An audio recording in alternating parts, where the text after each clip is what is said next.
Hello, and welcome back to another RAM show. We're so happy you're here with us today. I'm Lucy. And I'm Lila. Let's get into some announcements.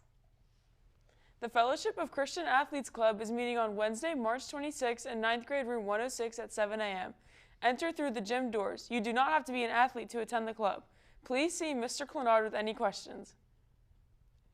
Spanish Club will meet on Tuesday, March 25th from 2:30 to 3:15 in room 279 in the 12th grade wing. We will learn and practice songs about Locura de Marzo. Science Club will meet on Wednesday, March 26th for its March meeting. The meeting will be in room 102 at 2:30. Come join in the science fun. Join the Art Club this Thursday in the 10th through 12th cafeteria in 2:30. In preparation for Women's History Month, come prepared with a photo or printed image of a woman who has made a difference in your life. This could be a family member, teacher, mentor, or even a friend. Choose a woman who has a positive influence in your life and be prepared to create a portrait of that person. Mrs. Kiefer will share a few drawing techniques for laying out facial features and help you create an image to honor an important woman in your life. Book Club is currently reading I Who Have Never Known Men by Jacqueline Hartman. Please read this book and join us at our next meeting on Wednesday, April 2nd in room 406 at the 9th grade center. Update, library lock-in will be that Friday, April 4th, 6 to 9 at the 9th grade center. And now, for the most wonderful time of the year, not Christmas, it's March Madness. The annual postseason tournament started this past week for both men and women and has already proven dramatic and unpredictable. On the women's side, history was made this weekend when 5 teams scored over 100 points in their first round victories. LSU, Texas, UConn, South Carolina, and Notre Dame have all since advanced to the Sweet 16. The one-seeded USC Trojan tipped off the final game of the night last night against Mississippi State, starting with an 11-0 run. However, late in the first quarter, star player Juju Watkins left the game with a knee injury, and it was later revealed that she suffered a torn ACL and will need surgery. The Oklahoma Sooners set a single-game tournament record with 72 rebounds in their win over Florida Gulf Coast, and AZ Fudd dropped 21 first-half points as every player on UConn scored in a dominating win against Arkansas State.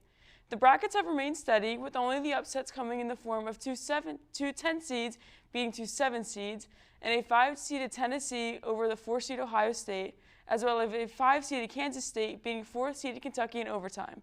The Sweet 16 starts Friday, which makes you think, is it finally time for Paige Beckers to get a ring in her final year at UConn? Will Dawn Staley get her 3rd chip in 4 years? Or do the LA powerhouses of USC and UCLA have something to say about that? Maybe the Notre Dame Fighting Irish have revenge on their mind after going from the AP #1 weeks ago to a 3-seed in the Big Dance. We'll just have to wait and see how it all shakes out in Tampa Bay. Now shifting gear to the men's side, it was a rough weekend for the Big East. My Golden Eagles of Marquette took a 7-10 upset loss to New Mexico.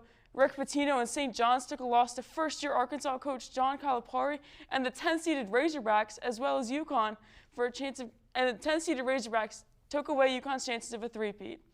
Xavier ended their season strong and came into the tournament with lots of buzz, but the fire was quickly blown out by Illinois, just like Ryan Kalkbrenner and the Creighton Blue Jays are not to mess with the Tigers of Auburn.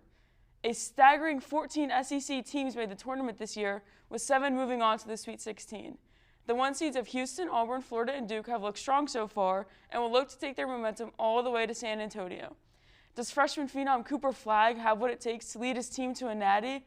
Or will it be 10th seed Arkansas making history as the highest seed to ever win March Madness? But I bet BYU and Ole Miss have something to say about that. Catch those Sweet 16 games this Thursday and Friday to see what teams make it to Texas.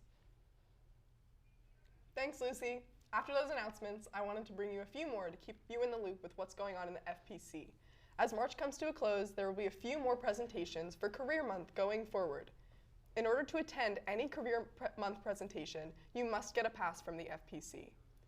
Speakers will come in and speak about the job they hold and what got them interested/involved in their field. Feel free to attend any of these that cater towards your interests. On March 26th, during Period 2, a radio producer and host will be presenting. On Thursday, March 27th, during Period 7, an operations and safety lead will be speaking along with a neuroscience discovery director. Lastly, this Friday, March 28th, during Period 3, an executive director of information technology will be speaking. Again, head down to the FPC to grab a pass for any one of these presentations. Now, for the first time in RCTV history, we welcome you to the Lucy and Lila segment to bring you some motivation for the end of the school year. As the third quarter comes to a close, we know stress can increase due to grades and exams rolling in. We're both seniors and resonate with that completely, but we're here to say that prioritizing yourself is important in all the coursework coming in. You are capable and almost there. If you aren't a student watching and rather a teacher or a parent, you too are capable in whatever it is that you're trying to accomplish or work towards as spring rolls in. That's right. As some additional motivation, we wanted to point out some upcoming events to look forward to. Junior prom is coming up. If you're attending, look forward to having an exciting time dressing up and dancing with your friends. Senior prom is almost approaching as well, along with decision day, which is exciting but equally daunting. We also know lots of field trips and banquets are going on as the fourth quarter begins, and hope those activities are a positive break from your regular routines. Thank you for tuning in. We hope you feel up to date on what you need to know and that you feel supported with everything going on. That's all for today. Have a Lucy and Lila filled day.